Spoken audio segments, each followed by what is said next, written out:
Hi friends, welcome to SS academy. இந்த வீடியோவில் நம்ம என்ன பார்க்க போகிறோம்னா, எஸ்எஸ்சி ஜிடிலேருந்து கால்ஃபர் பண்ணியிருக்காங்க. கிட்டத்தட்ட 25,000 வேகன்சி கிட்ட நோட்டிஃபிகேஷன் இருக்காங்க. ஸோ இதை பற்றின டீட்டெயில்ஸை இப்போ பார்க்கலாம் வாங்க. ஸோ இப்போ டிஎன்யூஎஸ்ஆர்பி போலீஸ் எக்ஸாம் சரியாக பண்ணலை அப்படின்னு சொல்லி ஃபீல் பண்ணிகிட்டு இருக்க பசங்க எல்லாருமே வந்து இந்த எஸ்எஸ்சி ஜிடியை வந்து ஃபாலோ பண்ணலாம். இதுவும் அதே மாதிரி ரிலேட்டடான ஒர்க் தான், யூனிஃபார்ம் சர்வீஸ் தான். இந்த எஸ்எஸ்சி ஜிடி எக்ஸாமுக்கான ஃபுல் டீட்டெயில்ஸை இந்த வீடியோவில் பார்க்கலாம் வாங்க. அப்ளிகேஷன் ஃபார்ம் எப்போ வந்திருக்குன்னா 1ஆம் தேதி, நேற்று தான் வந்துருந்துருக்கு.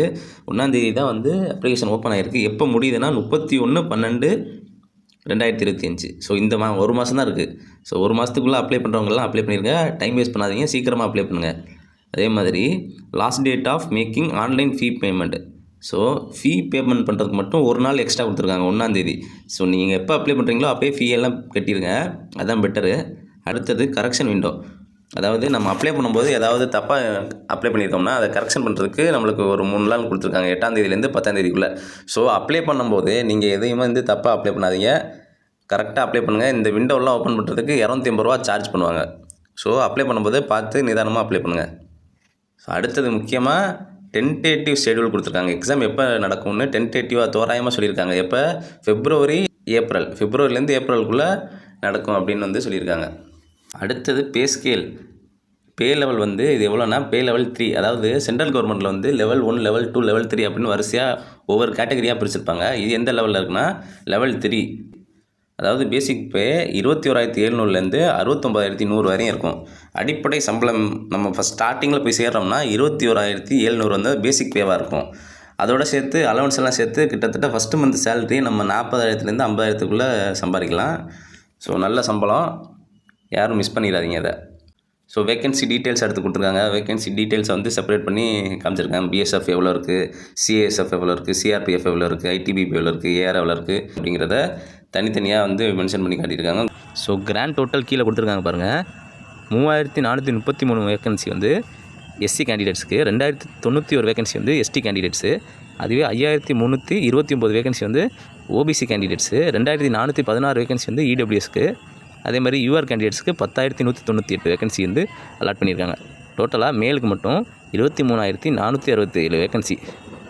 அதே மாதிரி ஃபீமேலுக்கு பார்த்தோம்னா 2,020 வேகன்சி. டோட்டலாக எல்லாத்தையும் சேர்த்து மொத்தமாக மேல் அண்ட் ஃபீமேல் 2 பேரும் சேர்த்தோம்னா 25,487 வேகன்சி கொடுத்துருக்காங்க. ஸோ நெக்ஸ்ட்டு எல்லாருமே கேட்குற முக்கியமான டவுட் என்னென்னா ஏஜ் லிமிட் தான் கேட்பீங்க. ஸோ ஏஜ் லிமிட் என்னென்னா, குறைஞ்சபட்சம் உங்களுக்கு 18 வயசாக இருக்கணும்.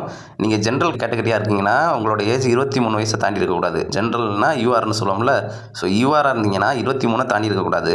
அதுவே நீங்கள் எஸ்சி எஸ்டி கேட்டகரியில் வரீங்கன்னா உங்கள் வயசு வந்து 28 வரையும் இருக்கலாம். 5 வருஷம் வந்து ரிலாக்ஸேஷன் கொடுக்குறாங்க. அதுவே நீங்கள் ஓபிசியாக இருந்தீங்கன்னா 23 + 3 வருஷம் வந்து ரிலாக்ஸேஷன் கொடுக்குறாங்க. 26 வயசு வரையும் நீங்கள் வந்து அப்ளை பண்ணலாம். ஸோ அடுத்து வர டவுட் எல்லாருக்கும் எஜுகேஷன் குவாலிஃபிகேஷன். ஸோ குவாலிஃபிகேஷன் என்ன அப்படின்னா, இதுக்கு 10th நீங்கள் முடிச்சிருந்தாலே போதும். 10th தான் மினிமம் குவாலிஃபிகேஷன். உங்களுக்கு வந்து 10th முடிச்சிருந்தீங்கனாலே இந்த எஸ்எஸ்சி ஜிடியை வந்து நீங்கள் அப்ளை பண்ணிக்கலாம். அடுத்தது நீங்கள் என்சிசியில் வந்து சர்டிஃபிகேட் வச்சுருக்கீங்கன்னா அதுக்கு வந்து ஸ்பெஷல் மார்க் வந்து கொடுக்குறாங்க. என்சிசியில் வந்து சி சர்டிஃபிகேட் வச்சுருந்தீங்கன்னா 5% of the marks of the examination கொடுக்குறாங்க. அதுவே பி சர்டிஃபிகேட் வச்சுருந்தீங்கன்னா 3%, அதுவே ஏ சர்டிஃபிகேட் வச்சுருந்தீங்கன்னா 2% தராங்க. ஸோ நீங்கள் வச்சுருந்தீங்கன்னா என்சிசி சர்டிஃபிகேட்டு கண்டிப்பாக அப்ளை பண்ணும்போது அதையும் சேர்த்து அப்ளை பண்ணிடுங்க.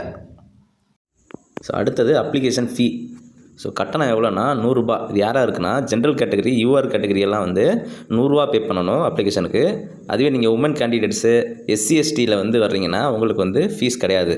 ஸோ ஜென்ரல் கேட்டகரியும் யூஆரும் மட்டும் ஃபீஸ் வந்து 100 ரூபா கட்டுற மாதிரி இருக்கும் அப்ளிகேஷன் ஃபீஸ். நெக்ஸ்ட்டு எல்லாருக்கும் வர டவுட் என்னென்னா, நம்மளுக்கு வந்து எக்ஸாம் சென்டர் எங்கே இருக்கும் அப்படின்னு கேட்போம். எக்ஸாம் சென்டர் நார்த்தில் போடுவாங்களா, ரொம்ப தூரம் போட்டுருவாங்களா அப்படின்னு எல்லாருக்கும் ஒரு டவுட் இருக்கும். நம்ம வந்து எங்கே வரோம்னா சதர்ன் ரீஜன் கீழே வரும். ஸோ சதர்ன் ரீஜன் கீழே வந்து ஆந்திரா, புதுச்சேரி, தமிழ்நாடு, தெலுங்கானா இந்த 4 ஸ்டேட் வந்து வருது. ஸோ நமக்கு தமிழ்நாட்டில் எங்கெங்கே கொடுத்துருக்காங்கன்னா சென்னை இருக்குது, கோயம்புத்தூர் இருக்குது, மதுரை இருக்குது, சேலம் இருக்குது, திருச்சி இருக்குது, திருநெல்வேலி, வேலூர். ஸோ இதெல்லாம் வந்து எக்ஸாம் சென்டராக இருக்கும். உங்களுக்கு எந்த டிஸ்ட்ரிக்ட் பக்கத்தில் இருக்கோ அதுக்கு பக்கத்தில் இருக்க சென்டர் தான் மேக்ஸிமம் போடுவாங்க. ஸோ கவலைப்படாமல் நீங்கள் அப்ளை பண்ணலாம். ஸோ நெக்ஸ்ட்டு பார்க்குறது scheme of examination. So examination எப்படி நடக்குது, கம்ப்யூட்டர் பேஸ்டு எக்ஸாம் தான். ஸோ ஓஎம்ஆர்லாம் கிடையாது, கம்ப்யூட்டர் இருக்கும். அதில் போய் ஜஸ்ட்டு கிளிக் பண்ணிட்டு வர வேண்டியதான் ஆன்சரை. ஸோ பார்ட் வந்து 4 பார்ட்டாக பிரிச்சிருப்பாங்க. Part A, part B, part C, part D. So மொத்தம் எத்தனை கொஷின், 80 கொஷின் கேட்குறாங்க. ஒரு கொஷினுக்கு 2 மார்க்கு, டோட்டலாக 160 மார்க்கு. ஸோ பார்ட் ஏல என்ன இருக்குன்னா ஜென்ரல் இன்டெலிஜென்ஸ் அண்டு ரீசனிங், அதாவது ரீசனிங் சொல்லுவோம்ல, அதில் வந்து 20 கொஷின். அடுத்தது general knowledge and general awareness, இதில் என்னது 20 கொஷின், இதுலேயும் 20 கொஷின். அடுத்தது பார்ட் சி எலிமெண்ட்ரி மேக்ஸ், இதில் எத்தனை கொஷின், இதுலேயும் 20 கொஷின்.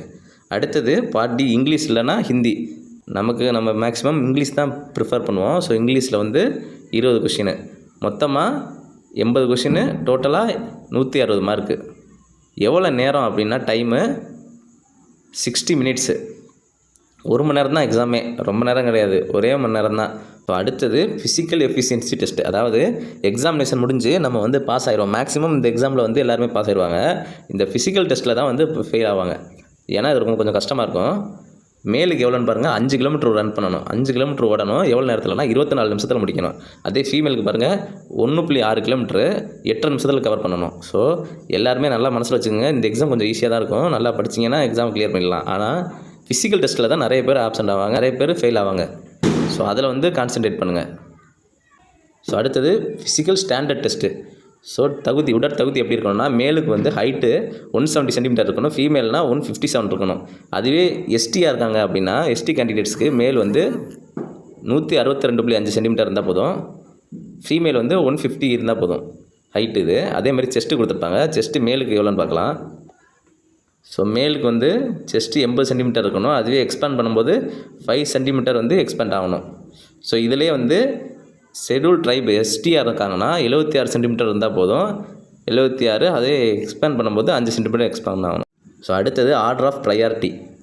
ஸோ மொத்தமாக 7 டிபார்ட்மெண்ட் இதில் இருக்குது. பிஎஸ்எஃப், சிஏஎஸ்எஃப், சிஆர்பிஎஃப், எஸ்எஸ்பி, இது மாதிரி மொத்தமாக 7 டிபார்ட்மெண்ட் இருக்கா. இதில் எந்த டிபார்ட்மெண்ட் உங்களுக்கு ரொம்ப பிடிச்சதோ அதை வந்து அப்ளை பண்ணும்போது ஃபஸ்ட்டு கொடுக்கணும். இப்போ ஃபஸ்ட்டு வந்து உங்களுக்கு எடுத்துக்காட்டுக்கு சிஆர்பிஎஃப் ஃபஸ்ட்டு போகணுன்னு நினைக்கிறீங்கன்னா சிஏ வந்து ஃபஸ்ட்டு அப்ளை பண்ணும்போது கொடுக்கணும் ஃபஸ்ட்டு ப்ரையாரிட்டியில். அதுவே பிஎஸ்எஃப் வந்து ஃபஸ்ட்டு போகணுன்னு நினைக்கிறீங்கன்னா ஃபஸ்ட்டு ப்ரையாரிட்டியில் ஏவை கொடுக்கணும். அதுக்கு தான் ப்ராக்கெட்டுக்குள்ளே ஏபிசிடி அப்படின்னு கொடுத்துருக்காங்க. ஸோ இந்த ஏபிசிடி வந்து பார்த்துக்கோங்க, இது அப்படியே ஸ்க்ரீன்ஷாட் எடுத்து வச்சுக்கோங்க. அப்ளை பண்ணும்போது எதுக்கு ஃபஸ்ட்டு ப்ரையாரிட்டி கொடுக்குறீங்களோ அதை ஞாபகம் வச்சு அதுக்கு தந்தாப்பில் அப்ளை பண்ணணும். ஸோ அவ்வளோதான் ஃப்ரெண்ட்ஸ், மேக்ஸிமம் எல்லாத்தையும் கவர் பண்ணியாச்சு. உங்களுக்கு ஏதாவது டவுட் இருந்துச்சுன்னா கீழே வந்து கமெண்ட் பண்ணுங்கள், நான் எக்ஸ்பிளைன் பண்ணுறேன்.